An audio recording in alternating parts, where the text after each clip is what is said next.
అస్సలాముఅలైకుం వరహమతుల్లాహి వబర్కాతుహు. Hi hello welcome to my channel అండి. ఈరోజైతే ఇంకా నేను స్పెషల్గా నా చిన్ననాటి చట్నీ, ఈరోజు కట్టి చట్నీ అని చెప్తామన్నమాట. అంటే పుల్లటి చట్నీ. ఇది పుల్లటి చట్నీ రైస్తో కానీ ఏదైనా కానీ సరే తినేయవచ్చు. ఇది కాలుతుంది చేరు. నా చిన్నప్పుడు మేము బాగా ఇది రైస్తో కానీ మామూలుగా రోటీతో అయినా కానీ జొన్న రొట్టెతో అయినా కానీ సరే, రైస్తో అయినా దోశతో అయినా కానీ సరే, ఇడ్లీతో అయినా కానీ సరే, దేనితో అయినా కానీ సరే రుచిగా ఉంటుంది. ఇడ్లీ, దోశ, పూరి మా హోటల్ స్టైల్ అండి. ఇది చిన్నప్పుడు హోటల్లో కూడా ఇదే చట్నీ చేసేటోళ్ళు. నేను బాగా చూసేదాన్ని. వెళ్ళి మా ఇంటికంటే గ్రైండర్ ఉండేది, గ్రైండర్కి వచ్చేవాళ్ళు అనమాట. మనకు ముందుగా పల్లీలు అనేటివి మనం ఫ్రై చేసుకోవాలి. ఇక్కడ బాగా పచ్చివాసన పోయేంత వరకు ఫ్రై చేయాలి. చూస్తున్నారు కదా, ఇలాగా మనం చట్నీ నూరుకున్నాం అనుకోండి, వారం రోజులైనా కానీ సరే సూపర్గా ఉంటుంది. మొత్తానికి ఇక్కడ చూడండి, ఎండుమిర్చి వేసుకోండి. కారం పొడి లేకుండా ఎండుమిర్చి వేసుకొని మనము చింతపండు బాగా దిట్టంగా వేయండి. కొద్దిగా పులుపు అనేది ఉంటే కనుక వారం రోజులైనా నిల్వ ఉండే చట్నీ అండి ఇది. అప్పుడు ఫ్రిడ్జ్లు ఏమి లేవు కదా, మనం చట్నీ నూరుకున్నా కానీ సరే అమ్మమ్మ వాళ్ళు 3 రోజులు 2 రోజులైనా బయటే వదిలేసేటోళ్ళు. కొద్దిగా చింతపండు వేసి పులుపుతో మనకు చట్నీ అనేది పాడవదు అసలు. ముందుగా ఇది వేసవి కాలం, అందుకని కొద్దిగా చట్నీ అనేది కొద్దిగా ఇలా నూరుకున్నాం అనుకోండి, పప్పుతో ఎక్కువగా రుచి ఇదే ఉంటుంది.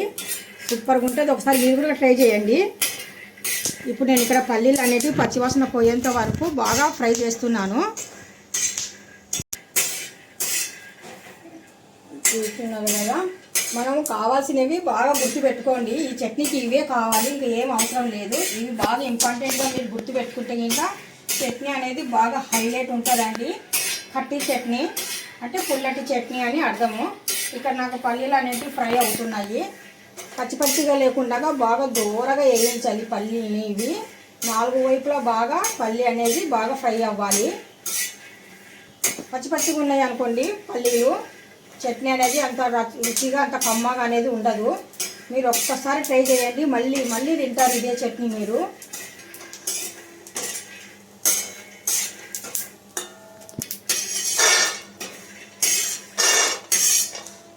ఇలాగా పల్లీలు అయిన తర్వాత మొత్తానికి ఇప్పుడు నేను పల్లీలు ప్యాన్ పై నుండి తీసేస్తున్నాను. ఇక్కడ మంచి క్వాలిటీ ఎండుమిర్చి తీసుకున్నానండి. ఈ మిర్చి అయితే కనుక మా ఆడపడుచు పంపించారు, అంటే ఇంకా మా మేనగోడలు తీసుకొని వచ్చింది. ఈ మిర్చి కూడా మనము బాగా ఫ్రై చేయాలి.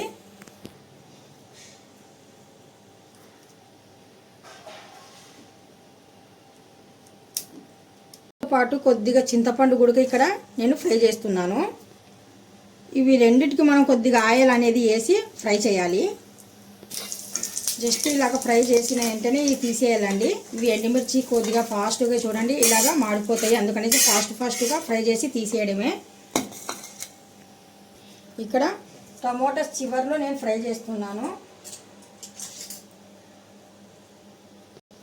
ఒకట్లో 2 లేదా 4 ముక్కలు చేసి ఫ్రై చేస్తే ఫాస్ట్గా కుక్ అవుతాయి.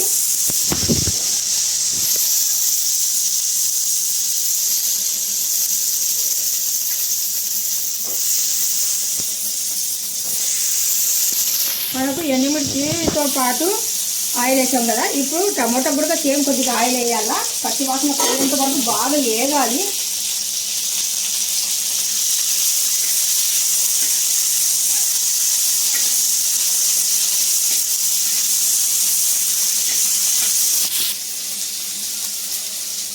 మనము టమాటా ముక్కలతో పాటు ఎల్లుల్లి రంబలు కూడా వేసి ఫ్రై చేసుకోవాలి.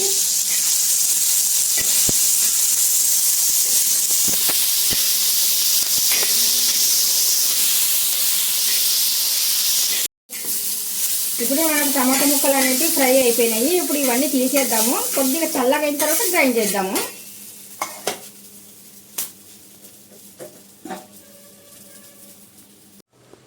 ఇప్పుడు మనకు మొత్తానికి చట్నీకి రెడీ ఉన్నాయండి. ఇప్పుడు పల్లీలు కూడా మనము పైపొట్టు తీసేసి చెరిగేసాను. చెరిగిన తర్వాత ఈ పల్లీలు అనేటివి మిక్సీ జార్లో వేసి కొద్దిగా సాల్ట్ కూడా యాడ్ చేద్దాము. చట్నీకి సరిపోయినట్టుగా సాల్ట్. ఇప్పుడు పౌడర్ చేద్దాం పల్లీల్ని.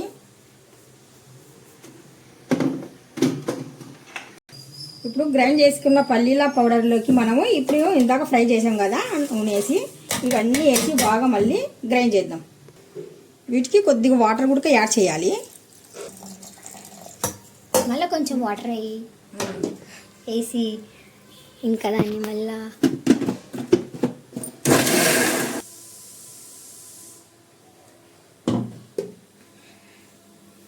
ఘాటుగా ఉంది.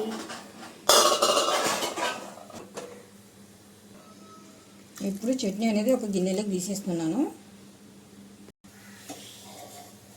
ఇప్పుడు మనము చట్నీ కోసం ఇక్కడ తాలింపు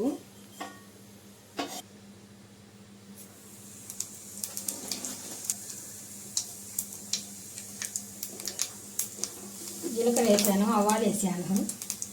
ఇప్పుడు ఆయిల్ వేసి ఇప్పుడు ఎండుమిర్చి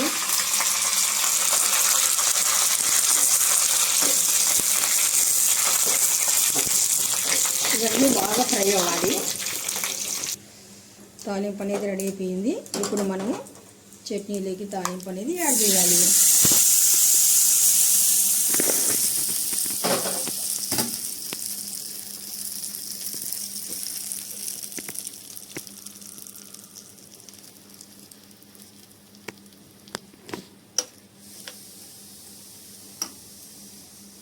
ఇంతేనండి, పుల్లటి చట్నీ రెడీ. పల్లెటూరి పుల్లటి చట్నీ రెడీ. ఈ వీడియో మీకు నచ్చినట్టుగా అయితే లైక్ చేయండి, షేర్ చేయండి, కామెంట్ చేయండి, సబ్స్క్రైబ్ చేసేయండి. Thank you.